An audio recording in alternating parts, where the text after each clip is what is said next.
Serving up a warm dish of the Triad's culinary fare, here's your weekly helping of food, news, and views. This is the man who ate the town.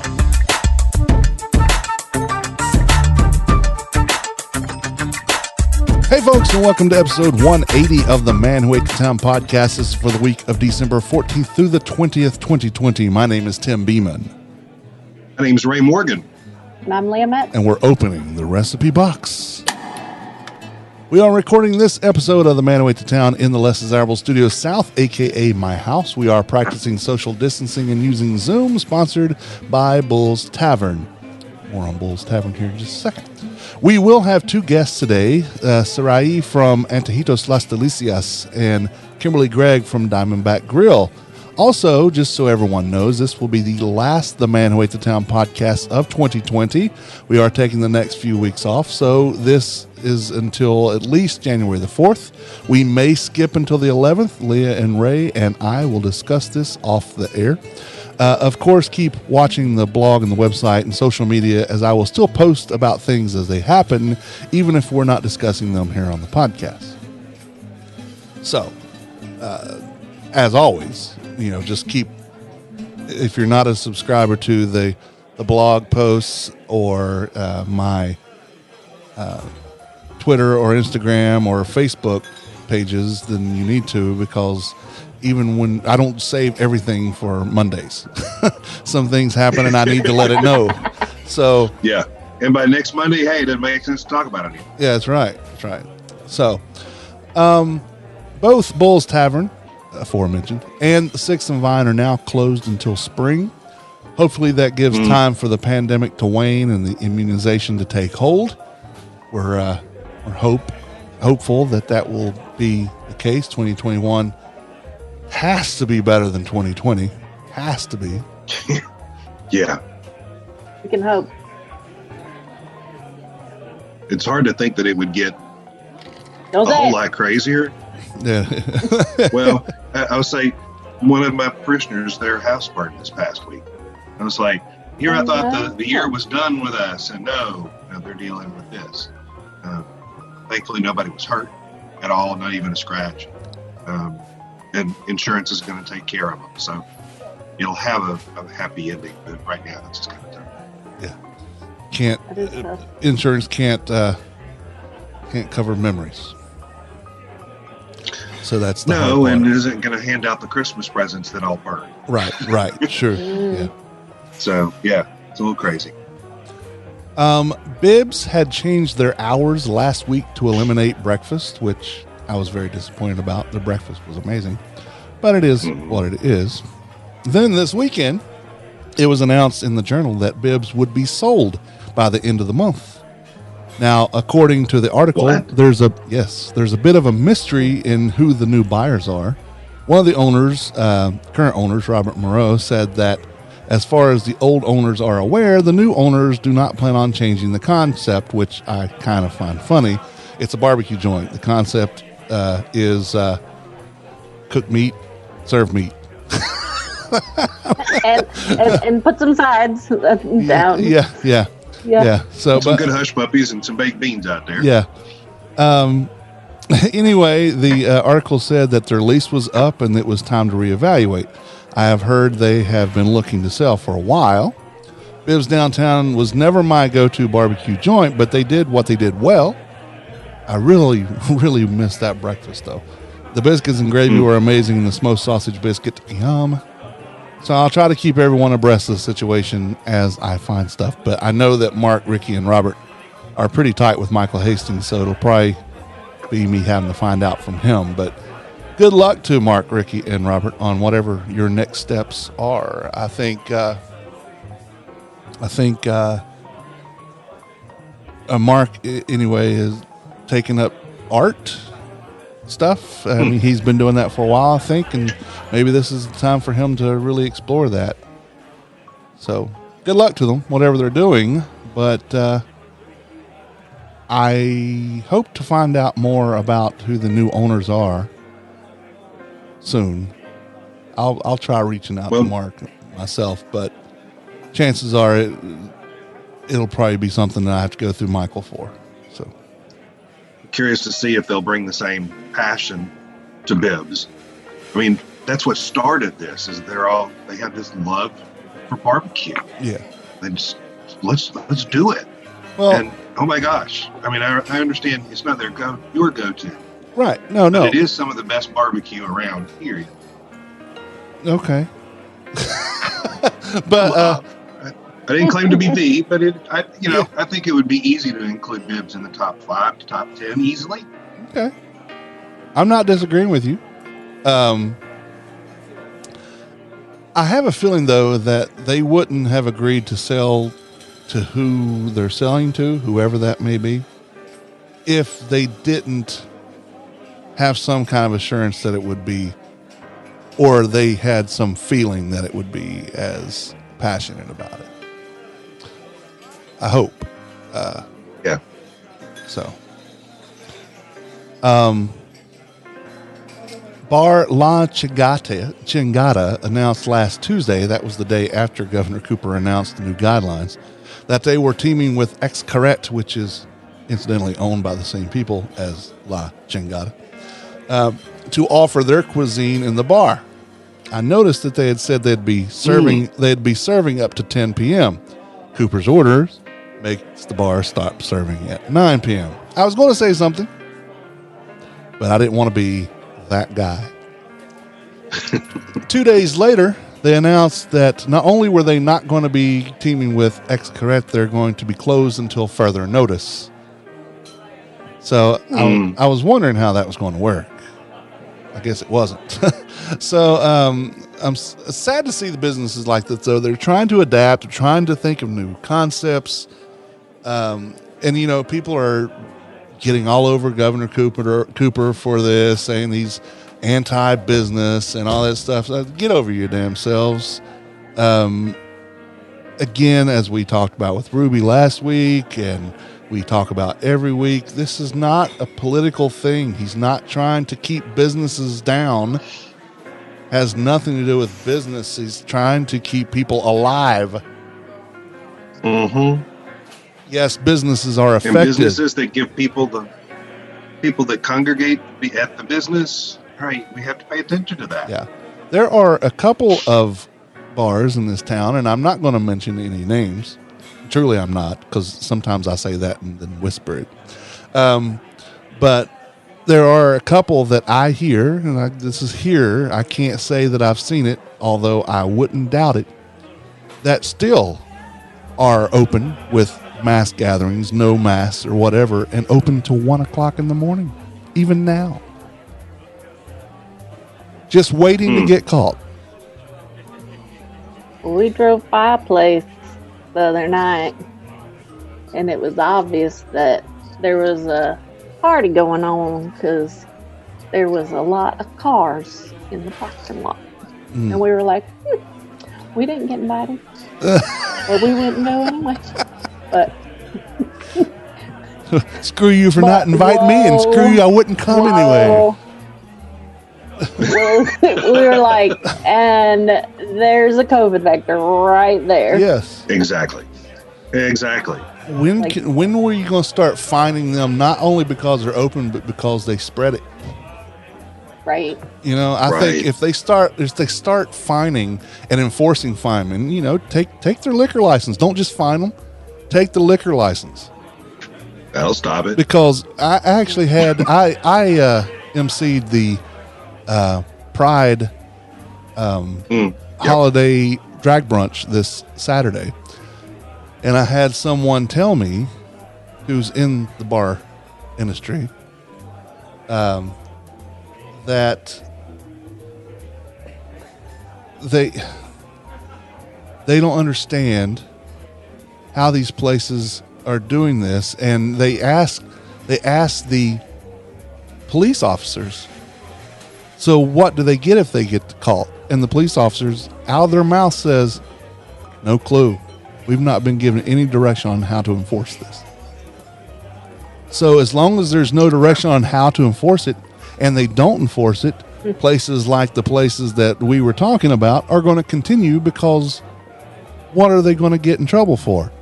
And then, this whole overreach thing consequence. and all this other stuff, if there's no consequence to it other than people dying, if that's not enough for your conscience, then, and you just keep doing what you're doing, I mean, I can say that I blame them, but I can say that I can't blame them at the same time. Business wise, you got to do what you got to do, but human wise, I think that supersedes my opinion. But to put some teeth behind that, we'd need the legislature to step up as well. oh, that's true. I'm truly surprised that the Republican-led legislature hasn't, in the Supreme Court in North Carolina, especially now that we have a Republican that has taken the chief, because Chief Justice Beasley conceded the state Supreme Court, haven't come up with something to sue Cooper over about overreach. And I'm pretty sure that's probably coming because, for one, because he's a Democrat, and two, because they just want businesses open. They don't care the consequences within. So, again, I know we skew the whole thing no politics, and that's not what I'm trying to do. I try to see all sides on it, but when it's the side that's creating the problem or can be in the conduit for the problem continues to do so, that's not a political thing. That's a fact. Mm-hmm. So it's not going to go away really until we stop. I'm doing my best to stay off of my soapbox today. What? Now, come on, Ray. What happened to you? Come Are you on, on vacation man. already? It's Christmas.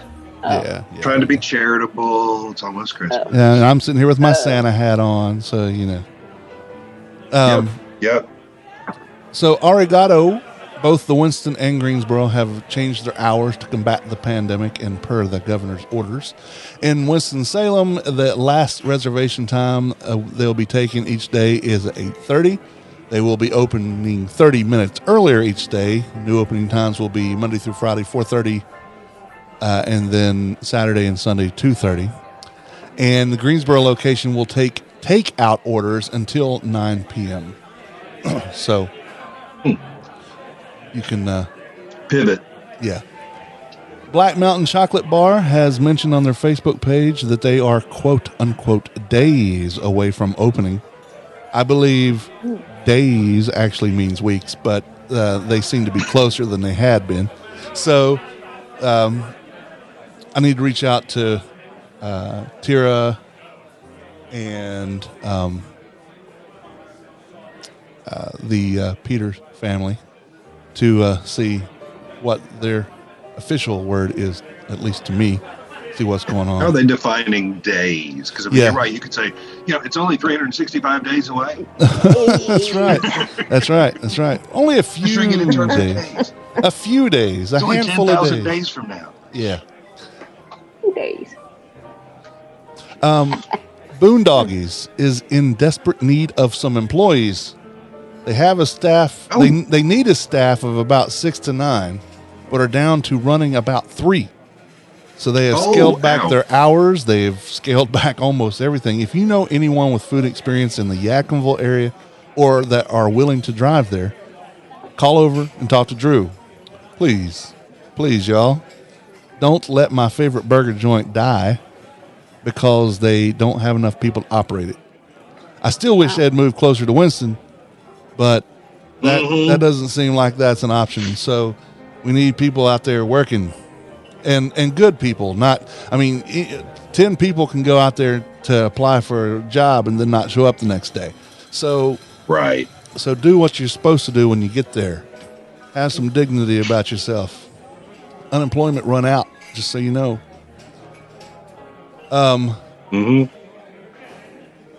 Willows are expanding their space.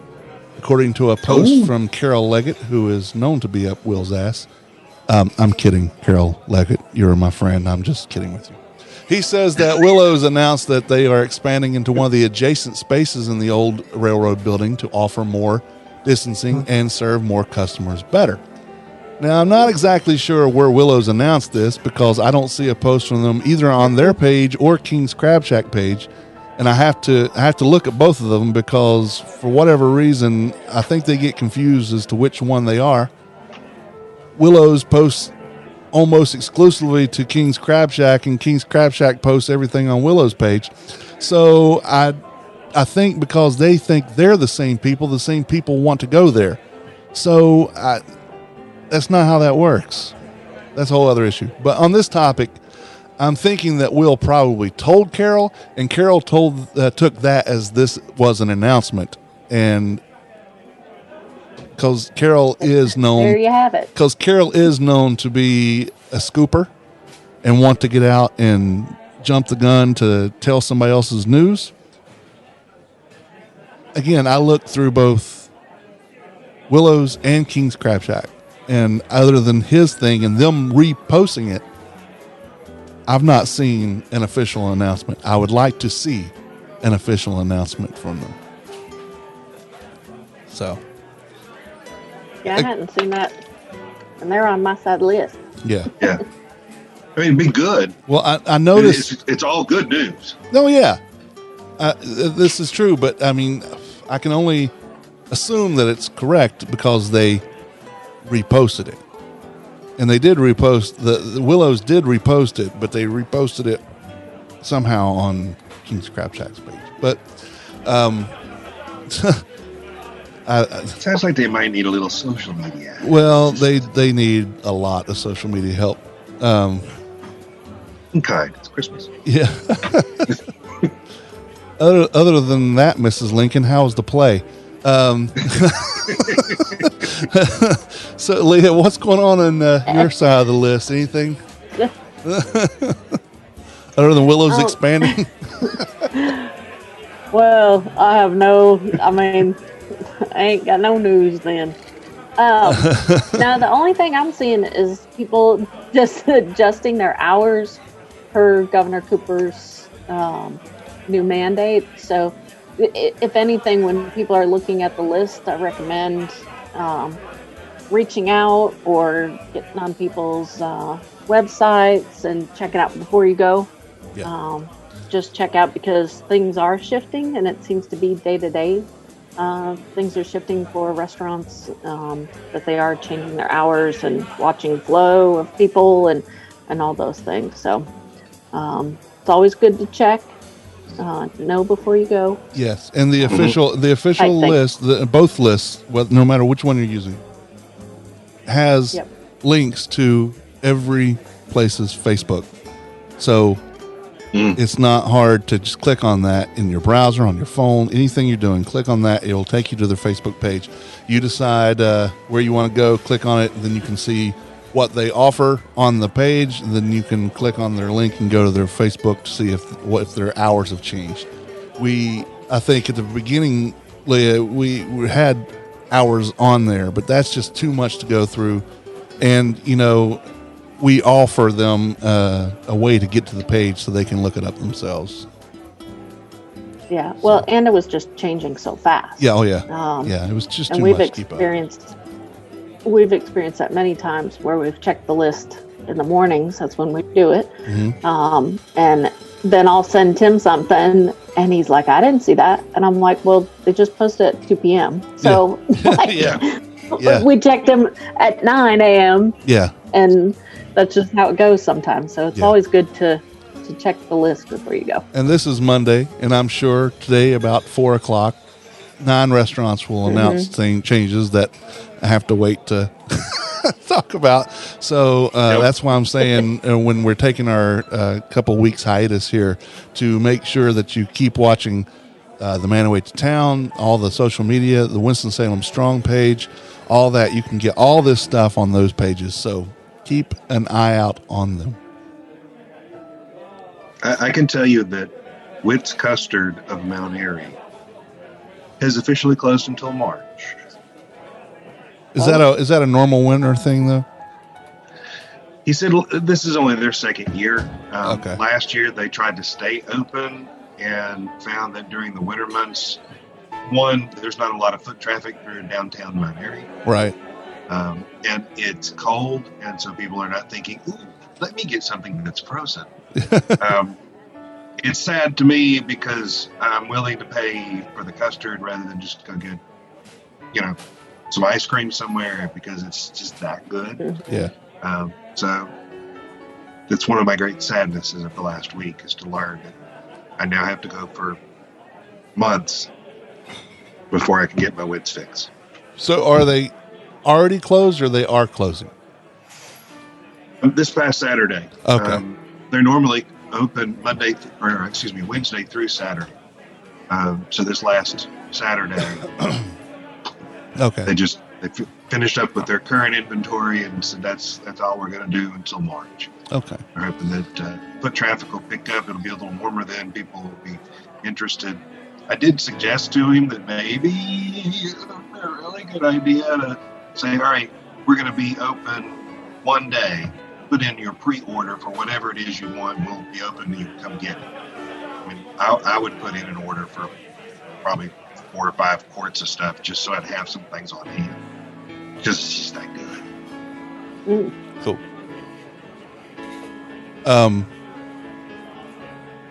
I think Leah and I talked about this before we got, or maybe even when we got on here, I don't know which one it was, but thinking that a lot of these hourly changes are things that would have happened anyway, even if C-19 wasn't a problem, because it is getting into, next Monday is solstice. So we're officially in winter. Mm-hmm. So we're officially in winter at that time. So, yeah. Yeah. Well, it's like this thing with WITS. That wasn't a COVID issue at all. That's just normal business flow that he's learning. It's not worth it to stay open during that time. Mm-hmm. So, being as this is the last one for the year, and I know this year is a little different for everybody, Leah, what do you normally do for the holidays? Oh, so normally we stay home on Christmas Day because Mel is typically on call, and then the next day or a couple days later we head to Arkansas to stay with her family, and 13 people in one house, and eat all the good eats that they all bring to the table. So we usually chow down during that time because there's always lots of desserts and then lots of good food. So this year we're just staying at home, chilling, probably smoking something on the green egg. Right. Perhaps ordering something from Diamondback Grill. I hear they're doing something. Diamondback. Yeah. Mm-hmm. But I will make sure that Mel remembers that brine recipe from Chef Bacon. Oh, yeah. Darn sure we're going to follow that recipe. Oh, yeah. Ray, what are you guys doing? Anything different this year? Other than obvious stuff. Are you doing, what's your normal tradition, I guess? Actually, the normal tradition, I think, is what you would expect to hear. We get together as a family. There's all the traditional food on the table. We eat way too much. We fall into a food coma and then eventually go home.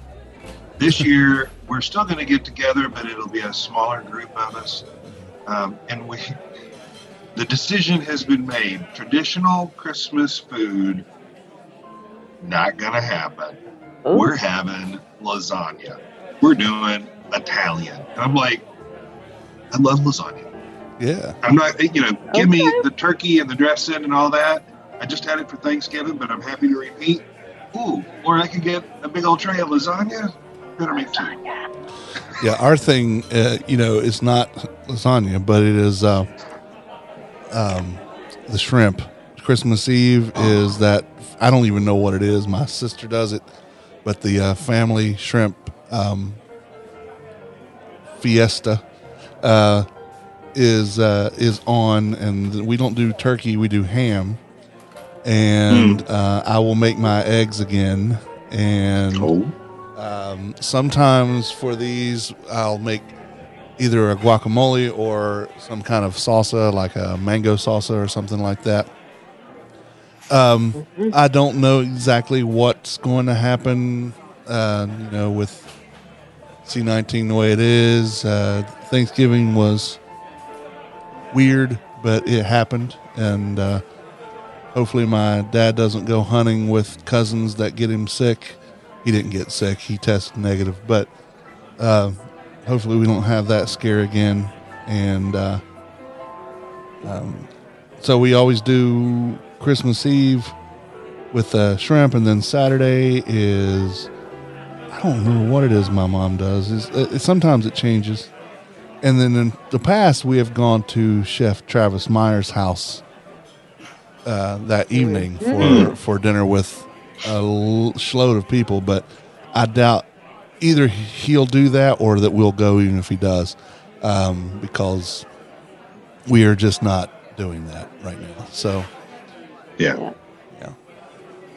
I do like the idea of the lasagna, but maybe I'll make I do cook one thing, well, two things, but one of my things that I do cook is sriracha mac and cheese. And I got second place at the mac and cheese contest at old Winston-Salem Social Club one year for it, and it was the first time I ever made it. So, so it's even better now. It's even better because I've made it like 6 or 7 times now. But I'm thinking we might need to have some of that for our Christmas.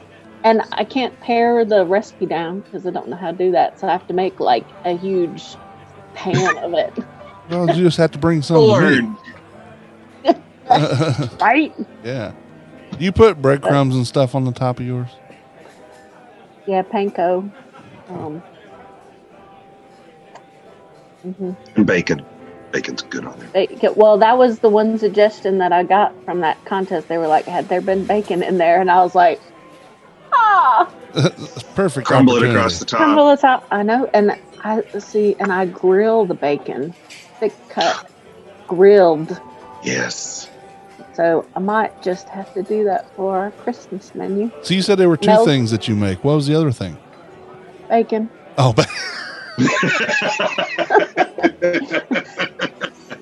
Good big cut bacon. Yeah.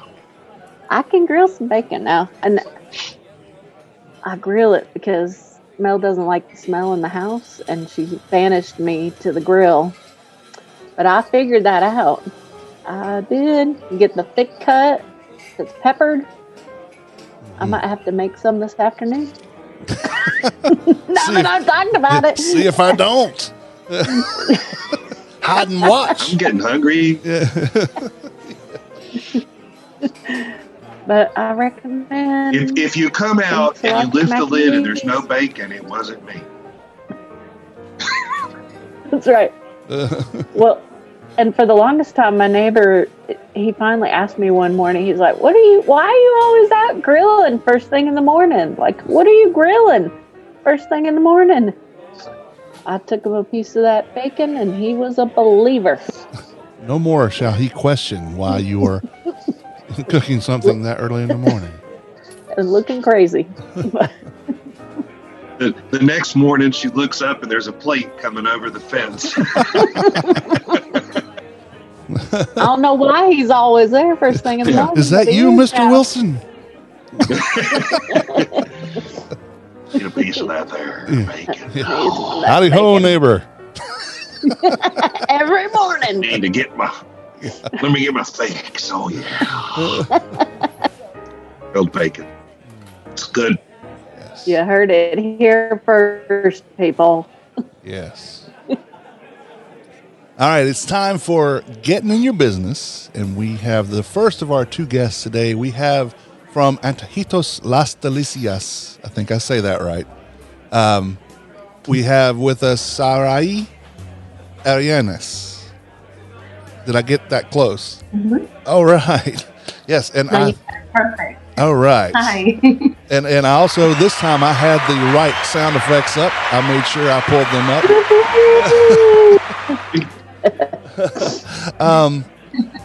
So, Sarai, I have come to really, really, really love me some Antojitos Las Delicias. And I have been posting a lot about them. I have been there at least once a week for the last little bit. Tell us a little bit, for those of you of our listeners who may not know about this fantastic place, about Antojitos Las Delicias. Well, it is a local Mexican restaurant. It's more of a takeout food. So there's no seating. We used to have seats outside, but because of COVID, we got rid of them. Right. It's easier that way right now. It is ran by my mother. She is the cook. She's at the front. She preps. She does everything. I'm more of the administrative part of it. Right. Mm-hmm. You're the social media go-to as well, because anytime I have questions or I have comments, I'm always sending them to you. So yes, we'll talk on Messenger and talk about the food there too. Yeah. So, how long has Antojitos Las Delicias been in business? Well, it has been in business now for probably 4 to 5 years, but we just took over 2 years ago. Okay. Mm-hmm. So it wasn't started by your mom. Your mom just went in and took over. Right. It was started by some lady. I don't know much about her. Okay. But once we took it over, we kept the same menu, but we changed the recipes just so that it was more our thing, more Right. authentic, I would like to say. A lot of the recipes are my grandma's. So we just wanted to make sure that we were doing it to just commemorate her. Right. And I notice, I'll be honest, I eat at a lot of the shopping center Mexican restaurants, and I like those, but I also like the I think those cater more to Americans because they think that's what we want, and some people think that's what they want too. But I encourage people to actually go over to the venture over east of 52 and go into down 5th Street and go to your place, because I love the authentic. I like the authentic Mexican food. Authenticity. The authenticity? Yes, that's the word I was looking for. I love how authentic it is, and the flavors are popping. It's full of flavor, and it's people get, just like with Cuban food with our friends over at Mojito, people think that it has to be spicy, and that's not. I mean, it can be, but that's not necessarily how it is. You guys like flavor above spice, right? Exactly. Yeah, everything we do, we try to give it that flavor. The spiciness is added by the salsas that we prepare inside, so you can decide how much heat you want in your food. Right. So over the last little bit, I've had the baleadas, I've had quesadilla, I've had a burrito, I've had the pupusas. I had said last week that the baleadas I think was my favorite, but that burrito was fantastic that I had this past week. And Yes. So what's your favorite thing over there at your mom's place? Well, my go-to are the tacos. I love the tacos. They're handmade tortillas, so you can't beat that. And then all of our meats are prepared by us, by my mom. She marinates them so they're tender, so they're good. Everything's made in small batches, just so we can turn them around faster and keep the freshness and the quality of it. Of course. So I really love the tacos. The tacos are good. But my favorite would probably have to be the gorditas. They're like thick tortillas, and they're like split open and stuffed with lettuce, tomato, sour cream. All the goodies are in it. And then I would have to say that enchilada set. I love the enchilada set. I love the green sauce, the cheese, the chicken. It's just a really good meal. We had this discussion on Messenger a week or so ago. You were talking about the tongue. You like tongue. And I said, I can eat it, but it's not my favorite thing. I can't get out of my head what it is. And I wish the first time I had it, I didn't know what it was. Because I probably would have liked it a whole lot better. Well, and a lot of people are like that. If you don't know what you're eating, it's easier to eat it. Now, with the tongue, already you have a tongue in your head, so it's like in your way. Yeah. But the way my mom prepares it, she cooks it for a really long time with a lot of spices and herbs. And once it comes out, it's so tender, it's juicy. We've actually had someone do like a little review or something. He critiques food, and he called it buttery. So that just kind of gives you an idea of how tender and well cooked the meat is. So don't be afraid. Give it a try. Don't think about it. Okay. All right. Yes, I will certainly do that, especially over there, because I know everything that I've had that your mom's made has been fantastic. So I will say that I trust your mom. What made your mom want to? Did your mom work there before she bought it, or how did that go? Well, the lady that owned it before us, she was running it with her husband and her sons, but her husband got sick and sadly passed away. So it became a lot for her to do on her own. So when she was trying to sell it, she was just looking for someone to take over. For the meantime, she wasn't really. She started seeing how my mom ran the business and everything. It was, I think, easier for her to let it go and sell it. Then once we did that, I mean, like I said, we did change some things. We kept the same menu, but we made it more of us. Now, I would like to say that we also cater. We've been doing that. So that's been a pretty good size business for you guys. You've been doing a lot of that. Yes, my mom knows a lot of people in the Hispanic community. And so, with us Hispanics, we have a lot of different parties, quinceañeras, baptism, weddings, whatever. Right. Pre-COVID, of course. Yes. And so a lot of people knew my mom because of that, because they would ask her to cook for their party. And so once we took over the business, it only made sense. Right. Because I know I think before I even ate there, I'd driven by it a couple of times, and I'm like, what is that? Because for one, I didn't know how to pronounce it, which is not a deterrent because I actually like to try things I can't pronounce. And then whenever Leah and I started doing the list that we keep up with to see what's happening in the city's food community, you happen to be on my end of the list. I handle all of the top from 1703 all the way down to Los Cerritos.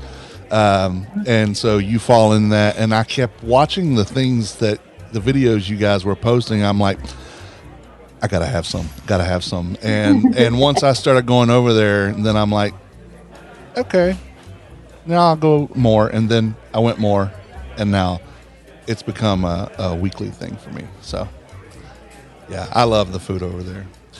Ray and Leah, have either one of you eaten at Antojitos Las Delicias? No, I have not. Now that I'm hearing all this, I'm like, oh man, I've missed. You certainly have. And I pulled up the pictures and the tacos and seeing the tortillas being heated on the grill.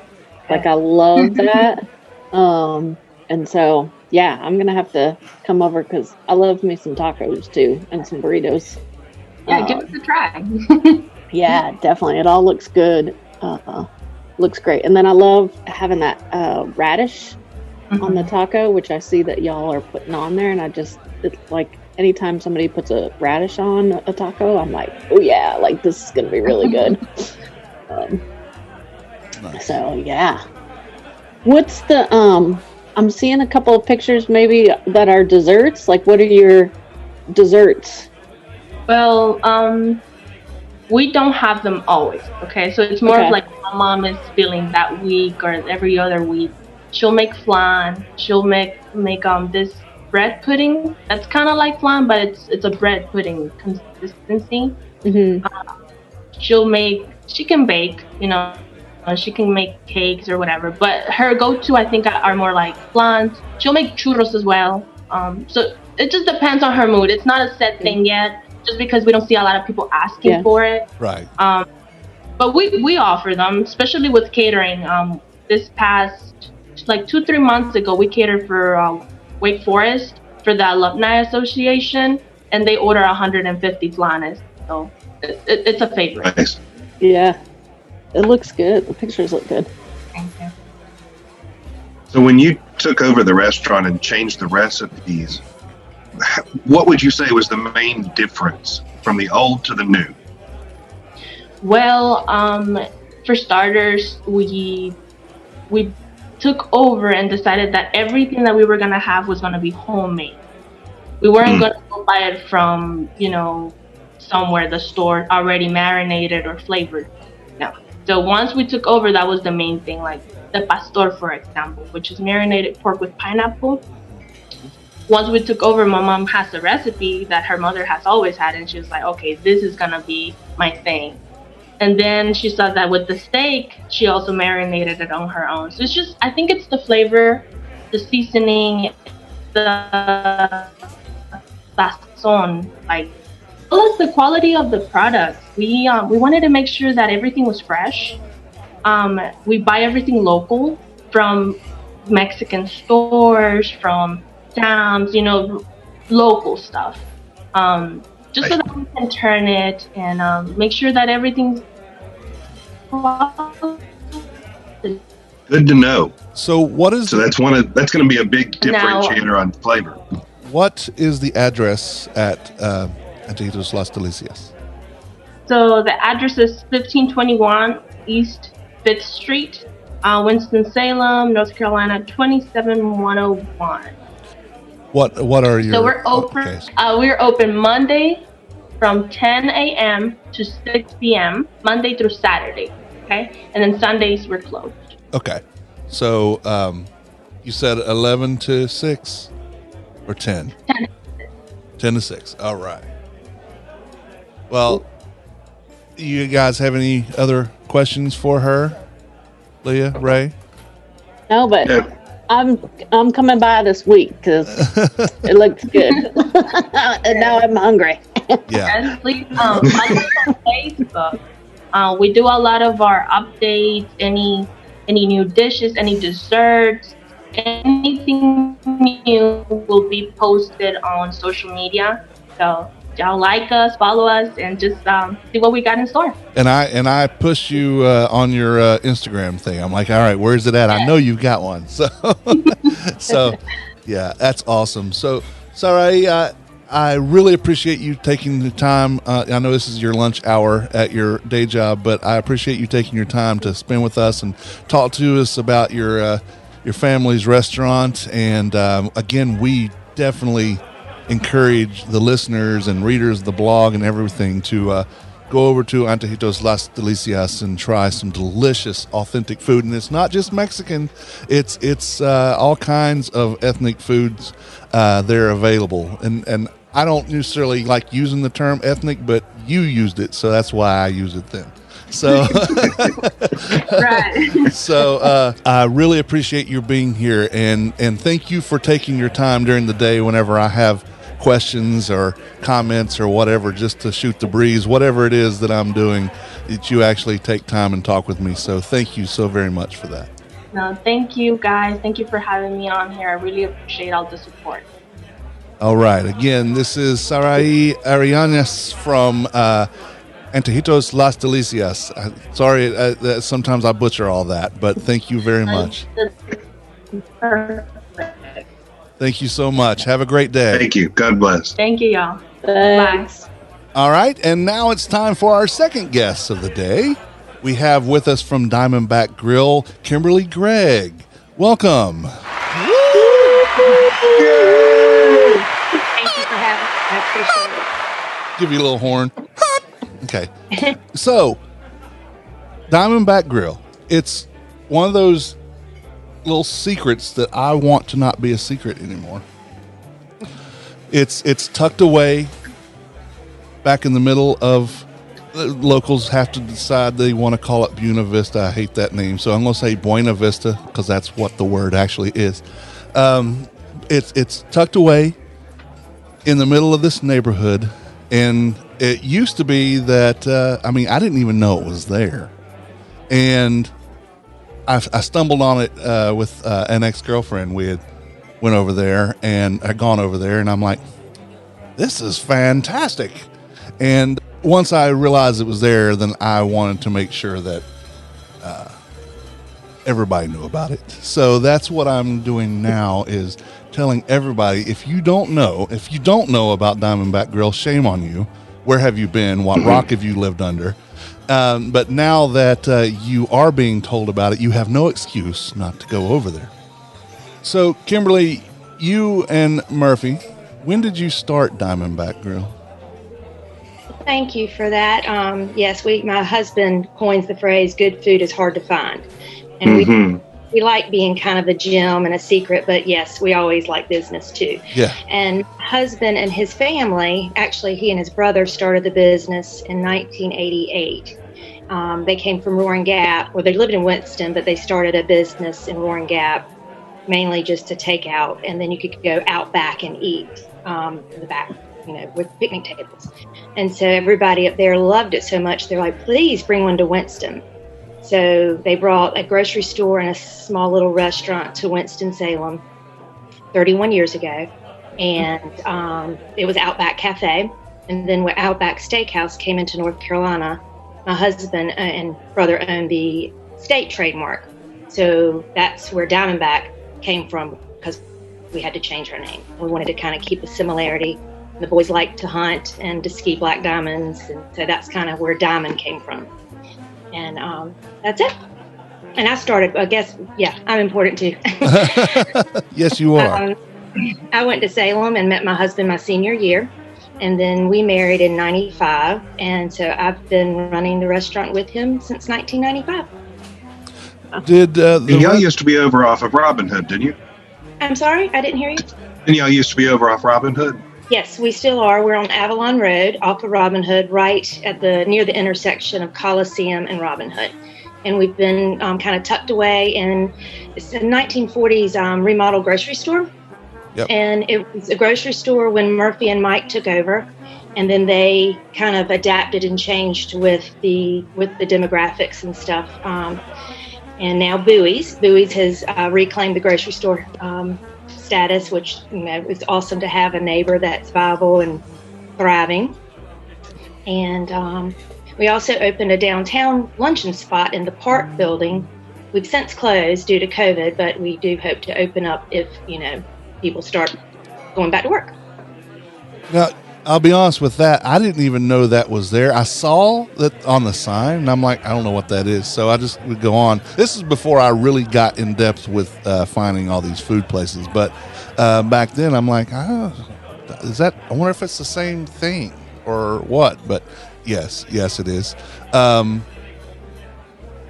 And I'll admit I've never been there, but I will once COVID's over and Diamondback Downtown shows back up. Then the man who ate the town will be back downtown to partake in the Diamondback Downtown experience.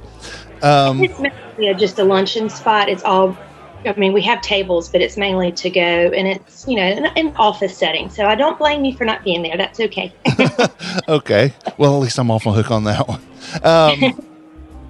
So now, what for now? Yeah. Now that I've said that, I have no excuse other than you're not open. So when you're back open, and they will hear about that first here. When they're back open, then I will certainly be there. Probably a lot. So what kind of cuisine would you describe Diamondback Grill as? That's a great question. And when I always get that, I always don't know what to say because we have everything and we pride ourselves in, obviously, like every restaurant does, good food, but also healthy. And pretty much you can get what you want. If you want to come out to dinner with your family, somebody could get a sloppy joe, someone could get grilled salmon, someone could get a create your own salad. We do a lot of paleo, keto, vegan, plant-based options.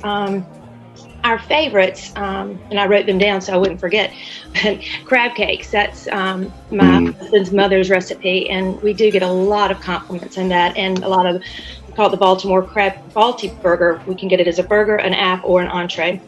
And hush puppies, as you had, Tim. Gosh, yes.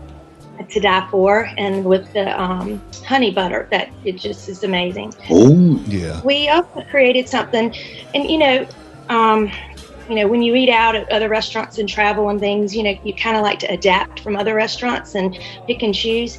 Something that we found from one of our favorite restaurants, and yours too, Tim, in Asheville, is Kurite. We have shrimp gambas. We adapted it and kind of did it our own Diamondback way. And you can get it over zucchini noodles or just regular pasta noodles, but with the sherry and the Old Bay, and it's really good. Lasagna is always a favorite this time of year, and our chef is fabulous. He always laughs that he's part Italian, which he's not, but he's Italian. And fresh fish, always. Caesar salad, everything's homemade. Caesar dressing, my mother-in-law's recipe. People come in and buy our blue cheese by the pint because or quart because it's so delicious and homemade and not very healthy, but not supposed to be. Yeah, it's not supposed to be. Exactly. It's supposed to be good. That's what it's supposed to be. And Brunswick stew, crab and corn chowder. Our soups change all the time, but Brunswick is kind of also a coveted item in the season. Like I said earlier, everything is homemade. When we closed for COVID and then reopened, we did a very limited menu and did not bring this one sandwich back. And so I was meeting with my team and I was like, what do we need to change? Help me. And they're like, sloppy joe. Everybody wants the sloppy joe back. And I'm like, where in the world? I don't know how to use sloppy joe, but everybody loves it. And I hear it's fabulous. And so, of course, we try our best to listen to our customer base and give them what they want. And that's what I feel like is important.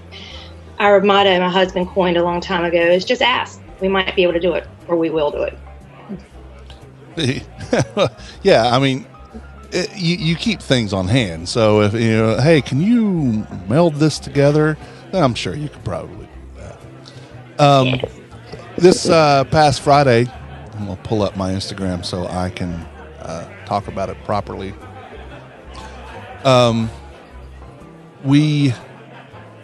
We went down there and we had some fantastic food as predicted that we would. I had two beverages. I had the maple bourbon fall fashion, which was an old fashioned made with bourbon. Maple bourbon, and that's the one that I took the picture of, Ray, that you talked about glowing. That actually had a real. It has the fake votive next to it, but it was a real candle in the back that made that light. I also had the. That really sounds good. It's about time, or time will tell. Time will tell. That was made also with a little bit of maple syrup in there. Yeah. That was fantastic. Then we had the lump crab hush puppies. Well, I say I had them, which is one of my favorite items, not only on Diamondback's menu, but in the entirety of Winston-Salem. I think is one of the most, and here's the thing about that. I don't like crab cakes. I don't like stuff like that. But these hush puppies are fan-frickin-tastic. They are crab cakes and hush puppies together. Yes, and with that honey butter that you guys make with that is, and the drizzles and all that. I'm sitting here like sopping and dipping, and it was amazing. And my wife Stephanie is a huge fan of I don't know what happened there. Oh. Okay. What is going on? Getting duped somewhere. We're at a baseball game. Yeah, that's what it seems like. My wife Stephanie is a fan of French onion soup, no matter where you go, and she said they don't skimp on the Gruyere. Some places do kind of.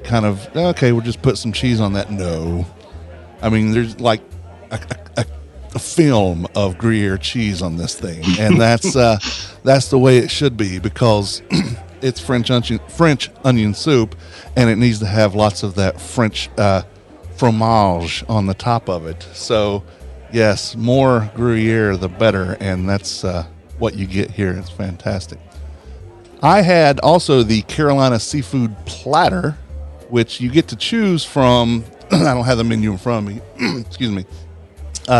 Mahi, shrimp, flounder, oysters. I think those are the ones. And I chose the shrimp and flounder, North Carolina flounder, by the way, fried, and then the grilled mahi, which was fantastic. And then it comes with fries and, cocktail. And I'm wanting to say it's remoulade and ketchup. But I tell you what, and this is not downplaying the main event here at all with the flounder and the shrimp. Your coleslaw is actually remarkable because some people that's just on the side and it happens. I found that I was eating more and more of that just because it had the perfect amount of sweetness. It was creamy. Wasn't dry. Sometimes you get it's dry. It's just like eating cabbage, and that's fine if that's what you're looking for. But this was not that. This was, and I said in the post, it's darn near perfect. Only because I refused in print to say damn, so it was damn near perfect. Well, it is my mother-in-law's recipe or my brother-in-law, somebody's recipe in the family, but it's simple ingredients and Duke's mayonnaise, vinegar, sugar, obviously cabbage and carrots. Yeah. And you mix it together and it's perfect. Yeah, and I love it too. I find that as much as I don't like Duke's mayonnaise on its own, I'm a Hellmann's kind of guy. I love Duke's mayonnaise in other things. It mixes very well. There's a local restaurant here, BLL Rotisserie Factory, that makes their Caesar from Duke's mayonnaise, and it's just amazing. There.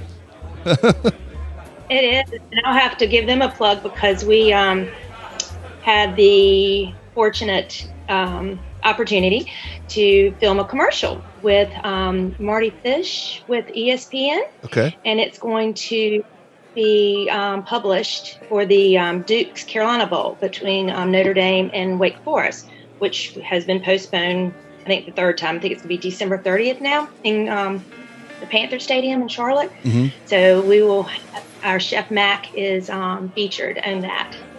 Awesome. And then Stephanie finished it off with a ribeye steak sandwich with, she chose the sauteed spinach, which she said was the perfect side with that sandwich. Right. And she cut it in half and she had it later. So that was fantastic there. It was, and she had it paired with the J. Lore 7 Oaks Estate Cab Sav, and said that pairing was amazing as well. So, yeah, good stuff that we had just that time. But I mean, I can go back through my feed here and find the gambus and the other things that we've tried there, and we've never had anything at Diamondback that wasn't delicious at minimum. And we are so lucky, I would say, in this town to have Kimberly and Murphy and their staff to have this diamond back in the rough, if you will. That needs to be known that it's there, and people need to be there eating it. It's just such good stuff. Mm-hmm. Now, Ray, I know you did stuff with the attractions guide. Did you do stuff with the Gregs when you were doing that? Not me personally, no. Okay. All right. There may have been some other folks in the group that have you been to Diamondback? It's been quite some time. He lives in Mount Airy, so he gets a pass. Yeah. I had this impression that it was all kind of fine dining, and what I'm hearing is that I had it in my head wrong. This is the kind of place that I could go every week, not an anniversary restaurant. Mm-hmm. Correct. And we do, that's one of the things that we've always kind of taken pride in. You can come for anniversary or birthday, obviously, but you can come with your family. And I started, when I had children, we started opening up at 5:30 because I felt like, 6 o'clock's too late, the bewitching hour. And so we started now, we'd be 5 to 9 with the COVID, but it is very family friendly. We have a fish tank that all the children love to play with. And our staff has been with us for quite a long time, 31 years for our manager. And wow. The children that I used to take care of in wait tables are now bringing in their children. So really cool to see. And we have one customer that's obviously still a valued customer, and he brought in his son, and he's like, don't get the chicken fingers, don't get the cheeseburger. Come on. This is where we used to do lobster night. And so he talked to his son and said, try the lobster. Well, then the son loved the lobster, and he's like, oh, big mistake. I shouldn't have done that. Now he wants to lobster. And he is still a valued customer with his children, the son. Wow. So it is definitely a family, and we love, taking care of our customers. And we have one customer that comes in 4 nights a week, and when he's not there, we're like, is he okay? Yeah. So it's a generational restaurant. Yes, it is. Yes, and our chef's been with us on and off for about 12 years. Assistant manager 14. As I've said, our manager Dean, who is everybody's family, but Dean is like a brother. He's been with us 31 years. He actually worked at the grocery store that Burke Ingram owned, that Murphy and Mike took over. He was actually the bag boy there, and he has moved up and now obviously takes very good care of our restaurant. It's his too. Yeah. Leah, it says something when you have no turnover like that if the folks stay long term. That speaks volumes. Yes, we take care of them. They take immense care of us. Honestly, it's definitely a win-win and very reciprocated. Make sure. Leah, you and Mel eating at Diamondback? Yeah, pre-COVID we were down there probably almost once a week. No matter how many times we go, which pretty much it was probably once a week, we always turn the wrong way on Avalon. And then we're like, oh wait, and then we have to turn around like every time. And I love that the vegan bowl. Yeah. So I used to do the tacos all the time, but now anytime we've not come since all the COVID stuff started. But the vegan bowl, and then you get some chicken on top of that sucker. That is some good stuff right there. Chicken vegan bowl. Okay. I mean, it's just, but it's when I was you add the chicken. Working, right. Chicken. I mean, it's vegan until the chicken gets put on, but it's all stuff chicken would eat. So I mean, when I was working out down at CrossFit, we of course did the paleo, and so your place was the one place that I knew I could go to, and that it was. Because we were always in these contests, and you had to it has to be clean eating. And so I knew that I could go there and get that. But when I worked at the children's home for the longest time, that's some of the people there put me. I was going to say, I recognize you. I would go with a couple of folks from there. Mary Beth, she brought me over there, and I was like, how in the world is this place in the middle of all these houses and apartments? And that was probably 20 years ago. It was a long time ago. Yep. So Mel and I come in, well, pre-COVID, we were once a week sitting there at the bar, and your guys would always take care of us, and pretty much they knew what we wanted before we even sat down. And then there's like a peanut butter chocolate pie. Oh yeah.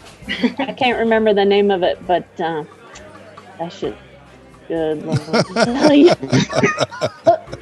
So you get the vegan bowl, the chicken on it, Yeah. and then you get the peanut butter pie with 2 forks, and that's just some good stuff. You can eat twice as much. Right? Yeah. I mean, you got your cauliflower in that bowl, and your beans and the peppers and all that, and then you can splurge. So.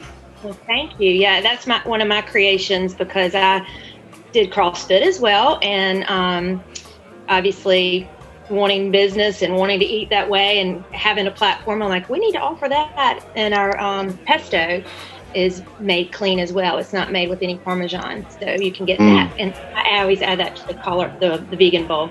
But yes, I add the chicken or the shrimp too. I'm like, see? Yeah. Good stuff. So, but once things get a little bit clearer, we'll start coming back around, because we do miss coming over. I mean, it's all about sitting at the bar and watching the game, and then the fellas are just running circles around that little island. So. Well, and I generally I am bar people too. I like sitting at the bar. I feel you get a personal connection with the bartender, even if you're just there eating. And that's one of the biggest things that I've missed since March, basically, is being able to sit at the bar, have a conversation with the servers and bartenders that come through, because it's a bar, so all the servers have to come around, so you get to know them. And I can't wait till now that I am wanting to be a more regular customer of Diamondback Grill, that I can't wait till I can get back to the bar life. I'm not a regular just alcohol bar kind of person, but I love eating at the bar in restaurants if that's available. We still have it available, but obviously, we respect everybody's level of comfort. We do have the restaurant cleaned by ServPro, a local company that sanitizes, and we change our filters. Those expensive filters, my manager complains, quite frequently. And we have hand sanitizer, and obviously requiring our guests to wear masks to and from, but also when the server is present. So our servers are comfortable, but the bar area, if you remember, it is kind of it's wide. So we're able to still do that service for now, and table service, and obviously a pretty extensive takeout. Which you do lose some of the oomph in takeout, but if you don't want to cook, it's only a great option. You say that, but there was a time back in, I want to say, June or July, when you sent me home with a lot of stuff, and it takes me from Diamondback to get to my house is about a 10, 12-minute drive.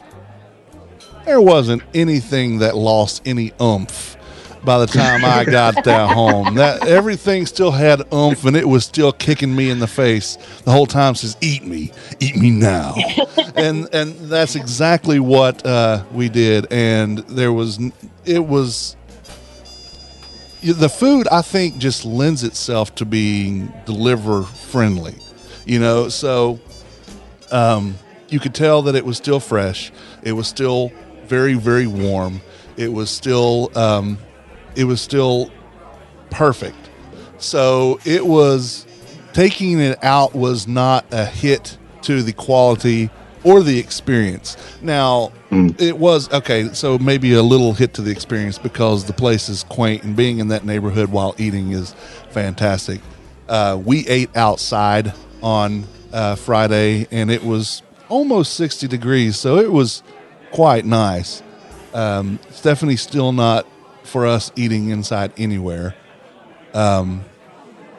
So not enjoying it. So I had to make sure we were still able to eat outside, and we had, just in case, we had blankets and extra layers and all that stuff, but we didn't need all that.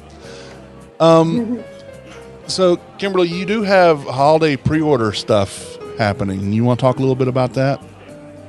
Yes, thank you. We are starting this, not right now, it's a 2-day pre-order. And I'm kind of thinking as, families are coming into town, and obviously you can always order our takeout the day of. We have our menu published on our website as well as on Instagram and Facebook. So you can order that day of, but our holiday pre-order, we would like a 2-day notice, and, our soups by the quart, some specialty items that are on the menu, and then some specialty items that are not, like the stuffed eggplant. And I know that sounds kind of, but it is the best thing I've ever eaten. It is really good. Twice stuffed eggplant, and Mac, our chef, came up with that, and it is definitely a savory type of comfort meal. And you can choose the entrees, and then each entree comes with 2 sides. And I'm also doing, if you buy over a certain amount, you get, I think, 10% off. It is published. We've just worked on it and literally have not put it out there to the public yet. So I'm excited about doing that. And I'm thinking that this is going to be a template for the future, just so people can pre-order.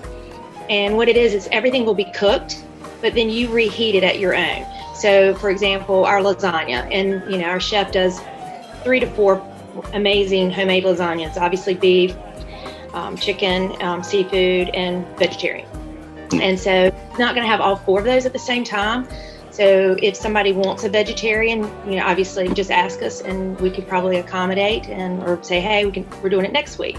Our soup, so everything will be already prepared, but you heat it at your convenience. So we're closed on the 24th and 25th. So if somebody wanted to pick up, I don't know, 5, 6 meals, 2 meals, whatever they wanted, you could pick it up on the 23rd and reheat it at your convenience. And it is spend $75, receive 10% off. Yes. Yeah.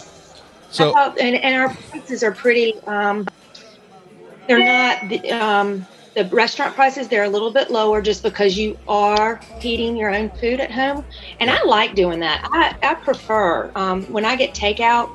Sometimes at the restaurant, I'll go, can I just have that cold, my lasagna cold or my soup cold? Because I don't know when I get home, am I really going to be in the mood to eat this, or am I going to just have a salad? And then if I reheat my lasagna at home, I know it's hot and ready. So I want to know about this Devils on Horseback. They're so good. And I created that through another restaurant that we not frequented, but we went to in Denver. They had angels on horseback. And then I Googled it when I got home, and I'm like, oh, wow, this is what they had theirs with the fig, which was delicious. But we do ours with the peppadew pepper. And it's so easy to make at home, too, by the way. Do a peppadew pepper with Gournay cheese or Boursin or cream cheese, whatever you like. We do our homemade Gournay, which is like a Boursin. Put a raw almond in the center, then wrap it in bacon. Oh. And you had me at bacon. and then you bake it until, obviously, however you want your bacon cooked, crispy or, whatever. And then we top it with our homemade sriracha. As you know, eating clean is important, and that red sriracha is just filled with nitrates and such. We don't talk about that. We don't talk about that. Yeah. But my clean sriracha, you can sell. You can buy that on the pre-order. It's amazing, and it's also a recipe I want to publish on our social media because I do believe in it so much. And it's you put the homemade sriracha on those devils and horseback, and it's just perfect amount of heat. That's awesome. That's cool. Yeah. So when will the new menu be available for that you've not published yet, but when will it be published? 2 answers to that. Our menu is live, and the pre-order, it's going live tomorrow. We're open Tuesday through Saturday, 5 to 9, and I feel like it might be a little confusing. So this is an experiment. This is kind of like, testing the waters, because obviously we're all new to this stuff. Mm-hmm. But I really want to be accommodating, and, I want to stay viable and listen to the customer base. And so obviously I'm open to any constructive criticism or whatever, or changes. If people want chicken pot pie, for example, we make a mean chicken pot pie, and that's not on the pre-order menu. So like I said, this is going to adapt and it will evolve, but that will be ready Tuesday. You can look at it online and say, oh, I want this, and I'll pick it up here. And we're also playing with the lead time, because I'd like to not have a 2-day lead time. But we're currently just, like I said, testing the waters to figure out what works. Yeah. And are pickup times just when you're open, the 5 to 9 time frame, or if I wanted to come by during my lunch break, can I do that?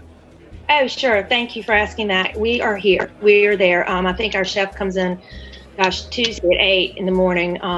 But usually someone is there between 11 a.m. all the time. And we do a ton of catering, not only with this pre-order thing that we've just started or going to start. We have catered Furniture Market, Flow Motors, Wake Forest, Winston-Salem Open, the what is it called? The bike tournament, Centurium. Yeah. Remember that's the right name or not? Sorry. But yeah, and private parties. We've done a ton of private parties. And in the olden days, people would bring their platters, and we would put everything on their platter, and we would deliver, or they pick up. We can offer personnel or not. We can do beer, wine, pretty much do it all. And but now, obviously, we wouldn't do the platter gig. We would do disposables, and we could still deliver, or the individual could pick up. And we can also offer personnel as well. So awesome. Yes, to answer your question, you can pick it up anytime. Just it's a matter of just coordinating with us.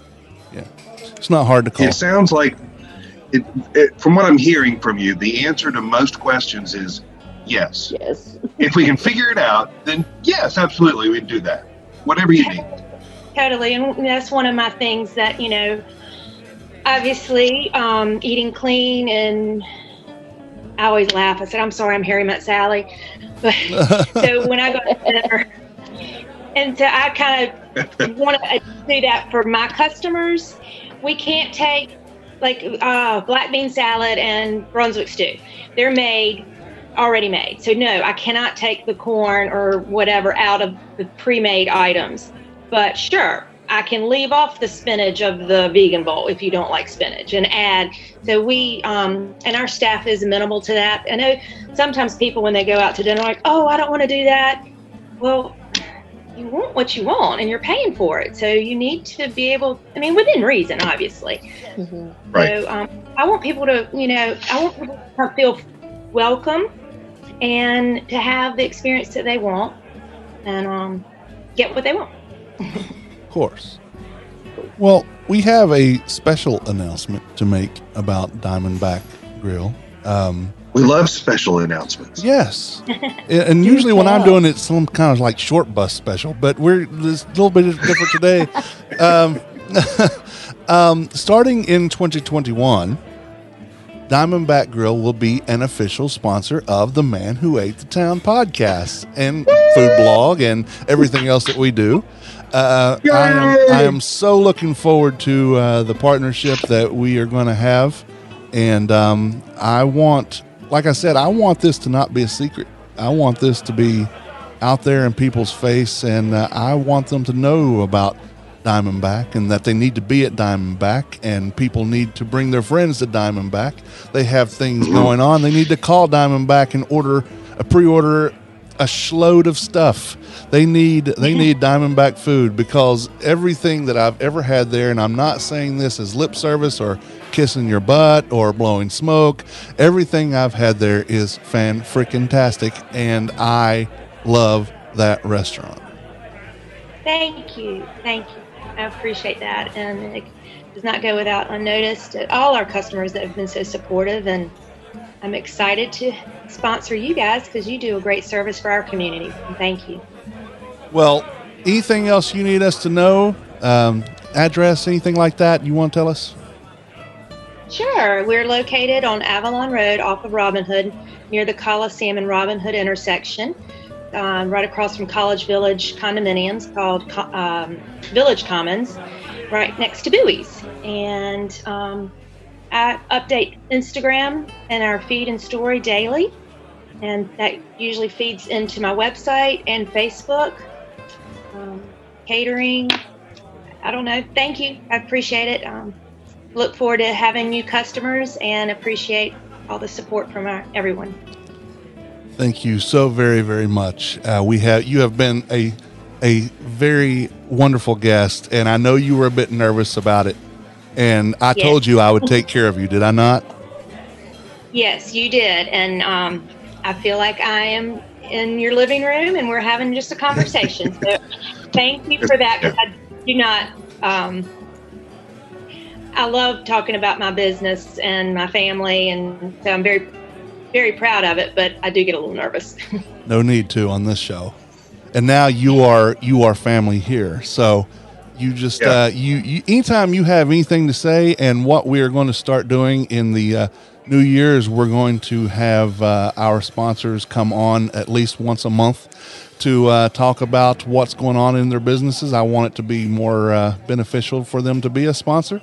So you will definitely be one of those that we have come on to talk about our what's going on with our listeners. So thank you again, Kimberly Gregg, for being awesome and being our guest today and being our newest sponsor. Thank you. Yay! Thank you. Merry Christmas. And Happy New Year. Yes. Yes. All right. We want to thank both Sarai and Kimberly for taking time to talk with us today. And we're excited about Kimberly and Diamondback Grill. That's awesome. Just so you know, this will be a long podcast. It's just the nature of it. But you know what? It's the last one you'll get for a couple weeks, so deal with it. Play it slowly and save. Ration 20 minutes this week, 20 minutes the next week, 20 minutes. Yeah. So consider this part your leftovers. This is the part you reheat, but definitely hear Kimberly's part first. So yeah. you can take advantage of what they're doing at Diamondback. Right. So let's do some food holidays in history. Let's. On the 14th, which is today, it's National Bouillabaisse Day. And bouillabaisse is a traditional Provençal fish stew originating from the port city of Marseille that often includes shellfish or some other sort of shellfish. She sells seashells by the seashore. Includes shellfish of some sort, is what I was trying to say. With leeks, onions, tomatoes, celery, and potatoes that are simmered together with the broth and served with the fish. I think that sounds delicious. That sounds pretty good. At first I was like, what? Yeah. But then you described them. Yeah. Okay. And it's a three fish stew. So I don't know the names of the traditional fish, but they made them the harbor people, harbor masters and stuff made it whenever the fishermen would bring in the catch for the day. It's also on the 14th day is Roast Chestnuts Day. And in 1948, on this date, the Supreme Court of Canada lifted a ban on margarine. Manufacturers can now produce and grocers can now sell margarine. Y'all, really, just use real butter, please. Please. On the 15th, it's National Lemon Cupcake Day and International Tea Day for those, especially more tea-consuming countries. In 1854, the first practical street cleaning machine began operation in Philadelphia. A series of brooms were attached to a cylinder that was turned by a chain, driven by turning the cart's wheels. Actually, it sounds pretty interesting. I like, the whole cog and wheel machine thing. I like how things work like that. In 1903, Italo Marchioni received a patent for an ice cream cup mold. Initially, he would fold warm waffles into a cup shape. Then he developed a two-piece mold that would make 10 cups at a time. In 1933, on the 15th, the 21st Amendment ended national prohibition in the United States. Why isn't this a national holiday? I do not understand. Should be. Yeah, it should be. In 1939, DuPont began commercial production and sale of yarn for nylon hosiery. Oh, In 1964, Canada adopted the maple leaf as the official symbol for its national flag. I don't know what the symbol was before. I did not look that up. In 1995, the European Union leaders agreed to call the new single European currency the euro and confirmed that it would be introduced on January the 1st, 1999, and it was. On the 15th in 2001, Italy's famous Leaning Tower of Pisa was reopened to the public after almost 12 years of corrective reconstruction and stabilization efforts. It was declared stable for at least another 200 years. So there we have that. Wow. And happy probable 250th birthday to Ludwig von Beethoven. His actual birth is most likely on the 15th or 16th. He was baptized on the 17th, so his birthday is probably likely tomorrow or Wednesday. So he is my favorite composer of all time. And just the things that he did at young age and then things he wrote after losing his hearing is just amazing.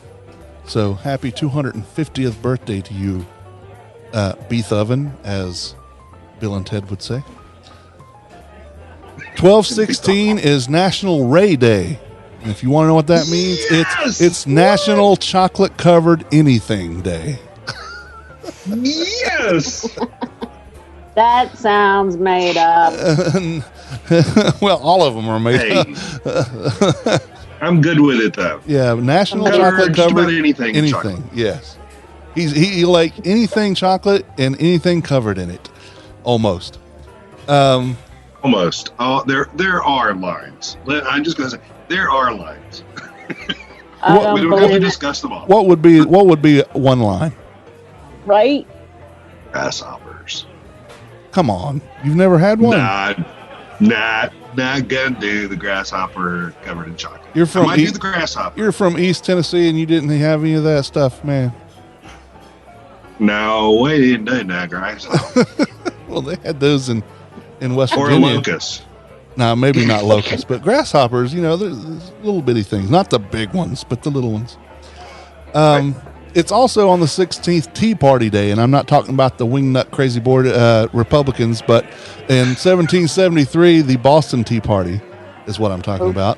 A group of men dressed as Native Americans boarded ships at Griffith's Wharf and dumped hundreds of tea chests into Boston Harbor. No taxation without representation, they said. This was the beginnings of the American Revolution.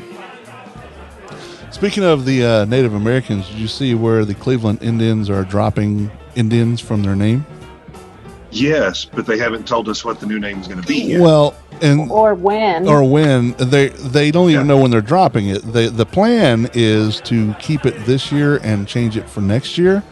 But they said it's also quite possible they could do what the Washington football team did and just go by the Cleveland Baseball Club for the first little bit. And they want to like do public like contests and things. Maybe they'll come up with something better than the Dash. I will always say that I enjoy the Dash. I don't enjoy having Bolt as a mascot because it makes no sense. There's like one company that makes that same mascot in different colors for different teams. But Yeah. even though we are not a Dash, we're a hyphen. Still, I like it. But before they were the Indians in 1915, they were the Spiders. I would actually kind of like to see them go back to the Spiders, truthfully. I don't know, because see, to me, that would be the thing that I'd want to stomp on. Well, I mean, they have been bad most of the time, and Major League, they were pretty bad in that. So Yeah. wild thing, more like vile thing. There was some research that I'd read several years back that the uglier and meaner your logo for a sports team, the more popular it became, the more people were willing to adopt it. So maybe the Spiders is a really good choice. Just do something really gross with it. Something really... Yeah. Like the Black Widows or something. Yeah. I like that. Bring it. Yeah. Bring it.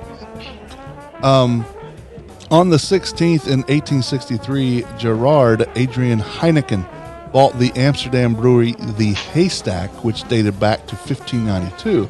This was the beginning of Heineken beer. And I will always maintain that Heineken in Amsterdam is delicious. Heineken in the United States sucks ass. How do you really feel? That's how I really feel. Heineken in Amsterdam, made with the Green Star. Not the Green Star. It's not made with a Green Star, but the label has Green Star. That's made with fresh water. Yeah. The Red Star is Tap water? not tap water. Dirty water. It's what the hell am I thinking of? don't know. Amsterdam is a city full of shit. It's The aqueducts. no, it's not aqueducts, but it's the river thing. It's all through the thing. So, I used to know this. Canals? Canal We don't water know. is Oh, there exactly you what go. I was thinking. It's canal water. Yes. Oh. I mean, it's filtered, but it's still not quite the same.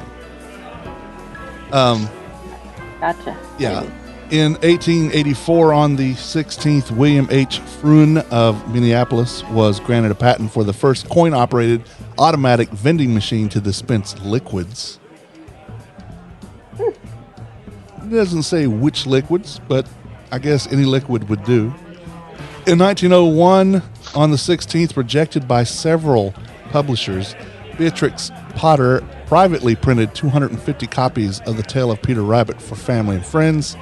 With color illustrations added, a trade edition was published by Frederick Warne and Company in 1902 and was an immediate success and has gone on to be one of the most successful children's books of all time. On the 16th in 1903, the Taj Mahal Palace and Tower opened in Mumbai, which was India's first luxury hotel. In 1976, on the 16th, on the Barney Miller TV show, Wojo's hippie girlfriend baked a batch of, quote, special brownies for the precinct. How special were they? Well, Well, it was, special. Still illegal in a many number of states, but legal in a whole bunch of other ones. well, at the time, I'm pretty sure it was illegal everywhere. Yeah. On the 17th, it's National Maple Syrup Day. It's also Nutcracker Day, which more on that in a minute. Oh, In 1843, don't want that. Charles Dickens' A Christmas Carol was published on the 17th. In 1892, the first performance of Tchaikovsky's The Nutcracker was performed in St. Petersburg. In 1903, on the 17th, Wilbur and Orville Wright made the first successful flight of a self-propelled heavier-than-air aircraft. In 1965, on the 17th, the largest edition of the Sunday New York Times was published with 946 pages.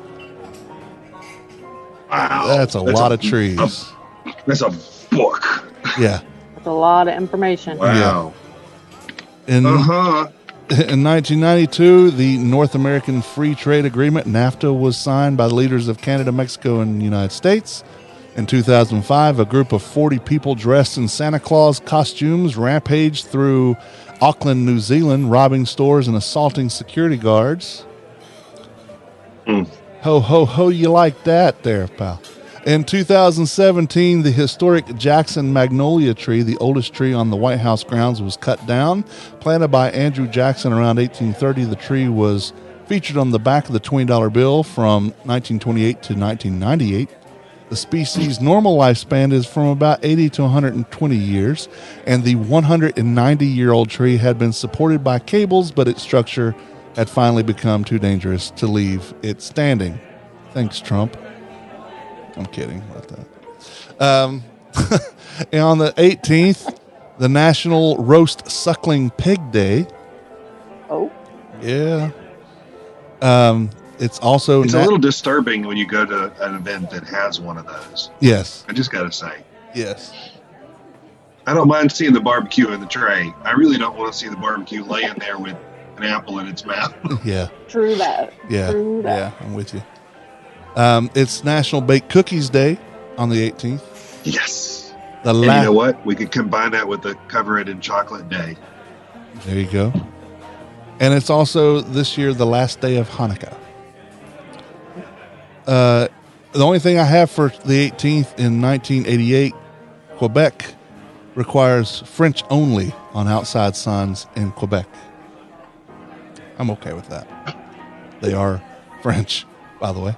On the 19th... They're a little snobby that way. Yeah, they are a little snobby. On the 19th, it's Oatmeal Muffin Day. National... I'd rather have mine as a cookie. Is that okay? Yeah, that's okay. Just squish it. I had a muffin. Now I have a cookie. Got a cookie. It's National Hard Candy Day. And for the literary folks out there, in 1686, Daniel Defoe's Robinson Crusoe leaves his island after 28 years and arrives back in England on June the 11th, 1687. On the 19th in 1732, the first issue of Poor Richard's Almanac was published by Benjamin Franklin in Philadelphia. In 1871... They're still publishing that today. They are, still. In 1871, Albert L. Jones of New York received a patent for corrugated paper, an improvement in paper for packing, which could be used to make boxes. I'm pretty sure if you are getting anything from Amazon or any other place like that, you're using his invention to get those. Got a lot of it. A lot of it, yeah. In 1899, Jerome Bonaparte Rhodes of Shreveport, Louisiana, was granted a patent for an improvement in water closets. Thank you, Mr. Rose, for the improved crapper. The 20th is National Sangria Day, which I love sangria. Okay. I'm good with that. Yeah, the alcoholic beverage, not like, blood things. In 1803, the Louisiana Purchase was completed as France turned over New Orleans and the United States acquired 828,000 square miles of territory from France. The Louisiana Territory included all or part of 15 states. Wow. This was a big deal. It was. On the 20th in 1880 in New York City, Charles F. Brush lighted up Broadway, or lit up Broadway with his arc lights, giving the street its nickname, the Great White Way. And in 1893, on the 20th, the official opening of one of my favorite hotels in the world, whether I've been there or not, and I have not, the Chateau Frontenac Hotel in Quebec, Canada, was opened. You might not know what that is by name, but if you see a picture, I've seen that. Any picture of Quebec has a picture of the Hotel Frontenac in it. In 1949, Thomas Carville of Hartsdale in New York received hold on. I saw 4 deer just run through my yard. Sorry. Thomas Carville. Oh, dear. Oh, dear. Oh, dear. Of Hartsdale, New York, received a patent for apparatus for agitating and dispensing frozen foods like frozen custard, ice cream, etc. in semi-solid condition. So Carville ice cream founder, Yep. Thomas Carville, he received his patent on the 20th in 1949. Interesting. Yeah. I used to go there all the time when we lived in Florida. So that's Well, my folks took us there. yeah. They took you there. You didn't go there. Yeah. I gladly went there and probably agitated to go there, but no, I wasn't actually driving. It's at a neat or something. I don't know that I've ever had Carville ice cream. It's good. I mean, honestly, I think Baskin Robbins, Carvel, they're kind of like right up there, pretty much the same thing. Yeah. They would probably hate me saying that, but that was how I have it in my head. Yeah, they're not a sponsor, and you don't have a vested interest. So, Right. They could be a sponsor. they could be, just like our newest sponsor, Diamondback They're Creek. not going to be as good as Diamondback. No. They could be a sponsor. So that's all your food holidays and history for this week. Special thanks to James Ealer at foodreference.com for making us chuckle, roll our eyes, give Ray something to look forward to with National Everything Covered in Chocolate and Stuff Day. And yeah. James. How about chocolate covered roast suckling pig? If you could see his face right now. You remember when I said there were some lines? That would be. That's one of those big bold double lines. That might be one of them. But now, the idea of pork and chocolate going together is not unheard of. A good mole sauce is basically a chocolate sauce. Chocolate covered bacon works well too. That's bork. I've never had chocolate covered bacon. What? Who are you? I don't. Dude. Uh, Dude. Bacon in itself is like a pure food. I mean, it doesn't need anything. Well, I mean, Well, no, it's Right. not the needs. What do you mean needs? you have a point there. I mean, I mean, all it really needs, and Leah has taught us this, is all it needs is be thick and on a grill. amen. And then in my belly. And in the belly. So, the Man Who Ate the Town podcast is part of the Less Desirables podcast network. Along with this podcast, you can listen to the Less Desirables, the Beer Dad, Fan Interference, Wheeler's Dog, and Asylum, Tales from the Devereaux Diaries podcast, and Beeswax, Vinyl, and More will return in 2021 with a whole new format and different co-hosts for me. You can find all these podcasts and latest episodes on the network website and directory, tldpodnetwork.com. You also find social media links on there as well.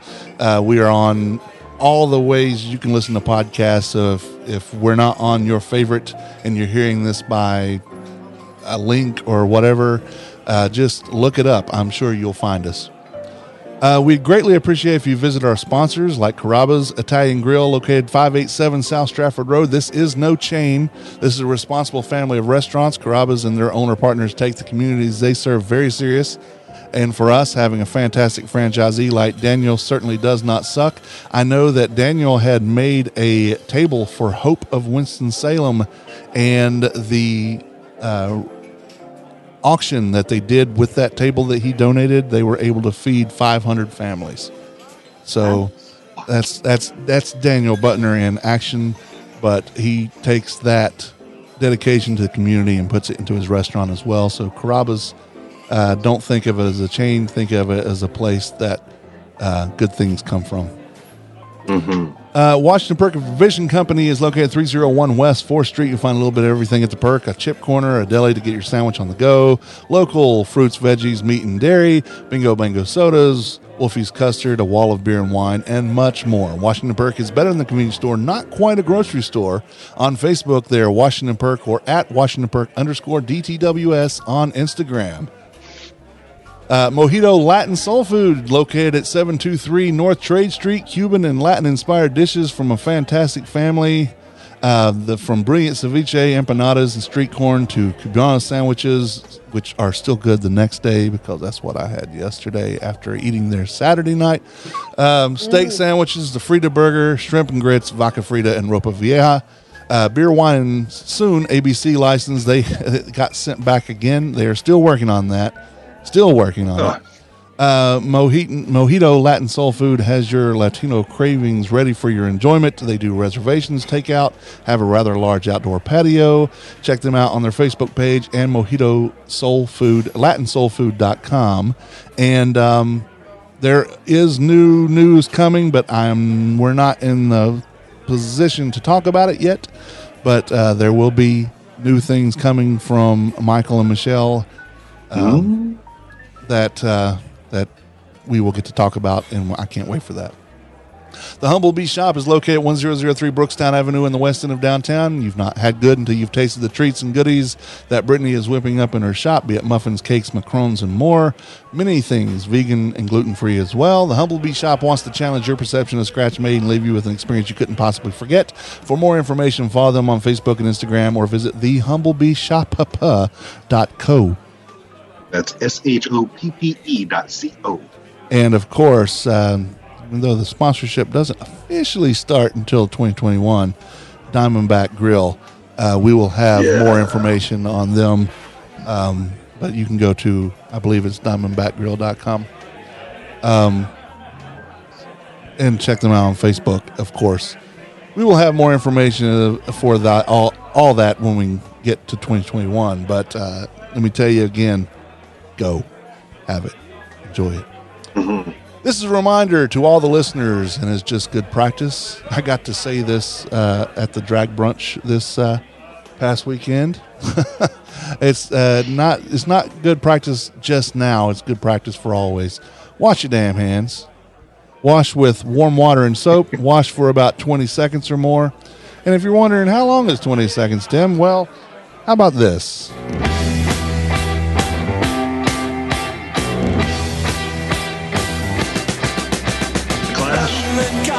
Through the faraway towns, now war is declared and battle come down. London calling to the underworld, come out of the cupboard, you boys and girls. London calling, now don't look to us.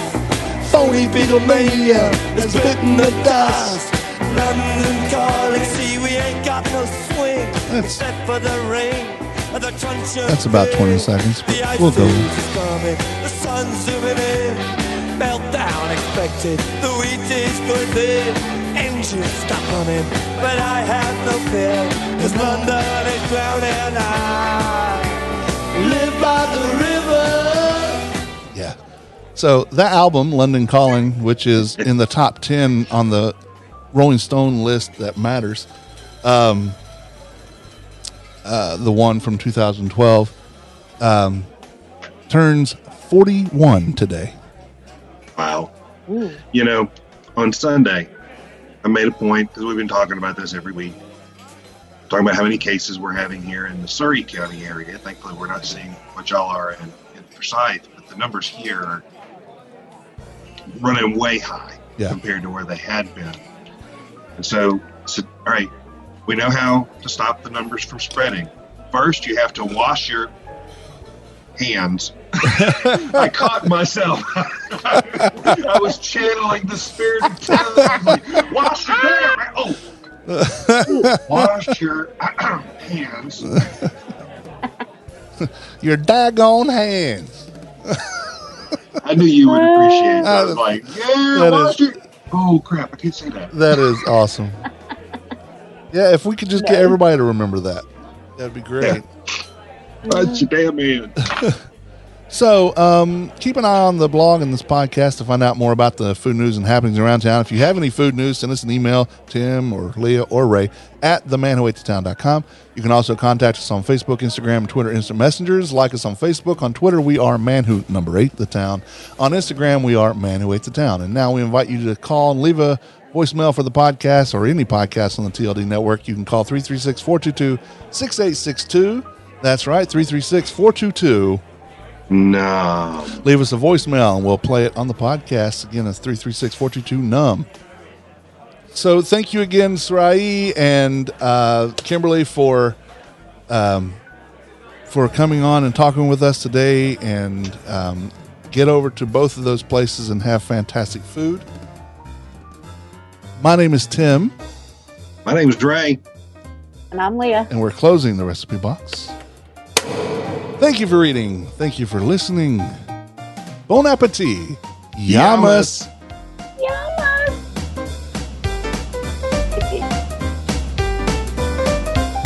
The views and opinions stated by me or any of my guests are solely those of ours and do not necessarily reflect the opinions of our hosting companies, distributors, enemies, friends, or relatives.